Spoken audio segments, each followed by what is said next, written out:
तर बिर्याणीची recipe share करते. तर इथं कांदा, कोथिंबीर, लसूण, अद्रक ठेवलेलं.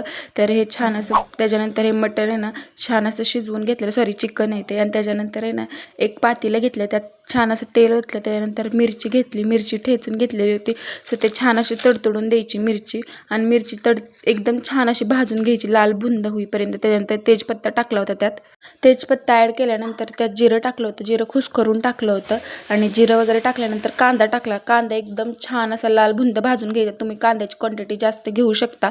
आणि ते छान असं भाजून घेतल्यानंतर आहे का नाही त्याला एकदम छान असं मिक्स करून घेतल्यानंतर आहे ना आपल्या इकडे जे खडे मसाले असतात त्याची पेस्ट टाकली होती. सो त्याच्यानंतर इथं अद्रक, लसूण आणि कोथिंबीरची पेस्ट टाकली होती.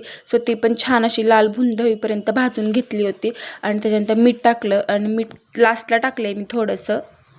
आणि ही कोण बनवते तुम्हाला दाखवतेच पुढे. तोपर्यंत इथं टोमॅटो टाकलं होतं छान असे 2च टोमॅटो टाकले होते. आणि ही बिर्याणी आय थिंक 1 किलो क्वांटिटीत असेल. आणि हे बघा ही आमची मैरा मावशी ती बिर्याणी बनवत होती. सो इथं जे आपण चिकन उकडलेलं होतं का तेच टाकलं आहे ह्याच्यात.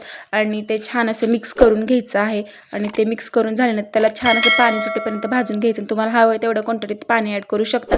त्याच्यानंतर एक नाही इथं तांदूळ घेतलेले 70 नंबरचा तांदूळ आहे. सो ह्याला तेल टाकलं होतं कारण ते भात चिटकू नये, खाली छान व्हावा भात, त्यासाठी तांदूळ मिक्स करून घेतला आणि त्यात टाकला. आणि त्याच्यानंतर आहे ना छान अशी बिर्याणीला उकळ वगैरे येऊन दिली. तर मिक्स केलं. कुणाला बिर्याणीची ऑर्डर वगैरे द्यायची असेल तर मला कमेंटमध्ये नक्की सांगा. आणि त्याला छान असं झाकून ठेवलं. आणि झाकून ठेवल्यानंतर आहे ना बिर्याणी तयार होती. तो केशरी कलर ह्यात ॲड केला. त्यानंतर पेपर त्यात झाकून छान असं ह्याला 10-15 मिनटं दम दिला साईडला ठेवून. आणि ते काढल्यानंतर बघा बिर्याणी छान अशी मिक्स करून घ्यायची. सो बिर्याणी मिक्स करून घेतल्यानंतर इथे चिकनचा रस्सा, भाकरी, बिर्याणी, सुक्का, कांदा, लिंबू होता. आणि एवढं छान जेवण होतं. चला आजच्यासाठी एवढंच. बाय, भेटूया परत.